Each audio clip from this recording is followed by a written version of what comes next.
in a world George, can you help me set up my recording studio? Abso-freaking-lutely. where voiceover talent are stuck in their closets Is there a way to improve the quality of my audio files? Oh, yeah. and they need to deliver finished audio tracks. You are my hero. Oh, thank you. That's sweet. There is one man who takes it all on. Video time, excellent, Whittam's World. Whittam's World, rated VO.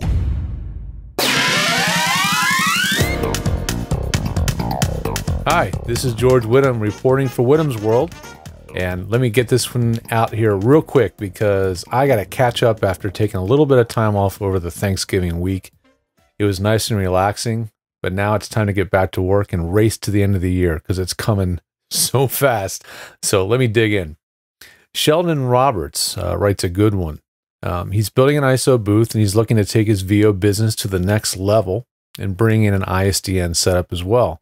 He saw Dan Leonard and I on East West Audio Body Shop talking with Joe Cipriano and about the fact that his studio has all of his equipment in the booth. Well, at least that's what it looks like to you. Most of the equipment is in the booth, but a few key items are not in the booth. And those are the computer. And in his case, he has a very sophisticated recording system based around a mixer made by a company called Logitech. Not with a CH, but with a K on the end. And they only make really high-end broadcast equipment. And that particular system, the brain or the engine that drives the whole system, where all the audio goes in and out, is actually in another room with the computer. So those noisy things with fans and everything are someplace else. And the only things that are in his studio are things that will actually run silently or are silent. So that's a very key ingredient to choosing which equipment can you put inside the booth with you and which stuff do you really need to leave outside. Now, beyond that, there's other factors. There's also how much heat does your equipment make? Okay, is it tube-based? Because tube stuff makes a lot more heat.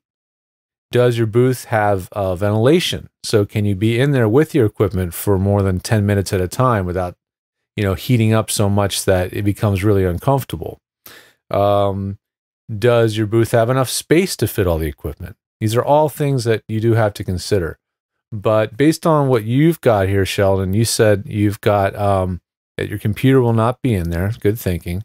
But you do have a Universal Audio 6176 preamp and also a Universal Audio Apollo. Whew, you got some prime taste, my friend. And then you've also got, well, you'll be getting an ISDN unit or an ISDN codec box.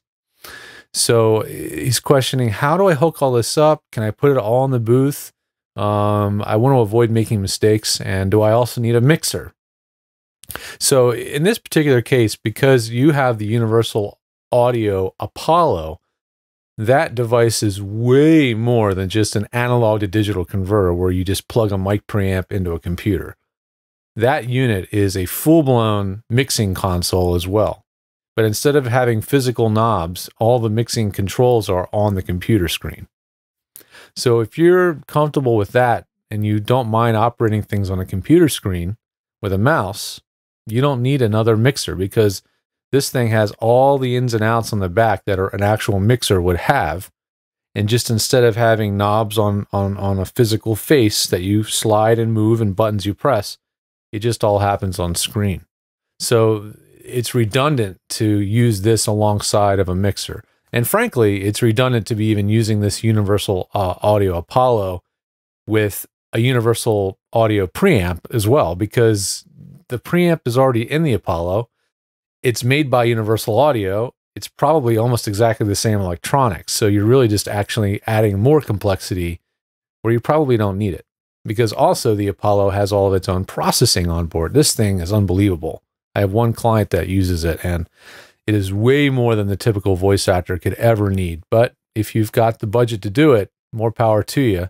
And if you're not afraid of something that has a learning curve to it and quite a bit of complexity, the Apollo is great. But your question really is, can you put it all inside the booth, or what should you put inside the booth? Put the absolute minimum you need to put in the booth with you. If you're using the Apollo, well, again, it's controlled from the computer. So if you're going to have a computer screen monitor, a computer monitor a mouse and a keyboard inside the booth and the computer outside the booth, then you have complete control over your total audio chain. It's all controlled from the screen. So in essence, you actually don't need to have anything inside the booth with you at all, except, again, a computer screen, mouse, and a keyboard. Everything is going to be controlled from the keyboard and especially the mouse using the Apollo. So if you want to have it be as uncluttered as possible and have the least amount of equipment in there possible, that's the way to do it. Leave everything out of the booth, put it all in another room or in the room on the other side of the wall, drill a hole in the wall, pass the cables through it, and keep it as uncluttered and clean as possible in there. If it's a bigger room and you've got more room to work with, well, put it all in there. It's not that big a deal. This stuff, none of the stuff makes that much heat. None of the stuff, maybe the 6176 may put off some heat, but you know, it's not much. But again, if you can reduce the amount of gear in there, it's really going to make your life a lot easier. If you want to use a physical mixing board, you can get one. You can get like a Mackie 1202 or some sort of little audio mixer to put inside the booth with you. If you really still want to have physical controls, but that's just adding more analog circuitry and technically noise to the system when you already have like this pristine audio interface slash mixer slash preamp slash DSP audio processor box that is the Apollo. I mean, that thing literally is a all-in-one device. The only reason you ever have to buy anything else for a voiceover studio is to add things like ISDN or a phone patch. And even the ISDN box, if you have, like, for example, a Telos Zephyr, it acts as a phone hybrid too. So you don't even need to add another hybrid. So it literally can be just the Apollo and an ISDN codec. So keep it out of the booth, have the bare minimum in there. If you do end up deciding to get an actual mixer, like a little Mackie, put that inside the booth with you so you can have easy access over certain controls. But you don't need it. It's all right there. It's all at a mouse click away. So have fun with it. You can't go too wrong with that gear. It's all totally pro stuff, really high end. Sound quality is going to be fantastic. You're going to really enjoy it. I wanted to answer something more high end this week. So there you go. More high end studio equipment than I usually talk about. Thanks for sending that in, Sheldon. And if you want to have your question answered on the show, please do send it in to Whittam's World at edgestudio.com.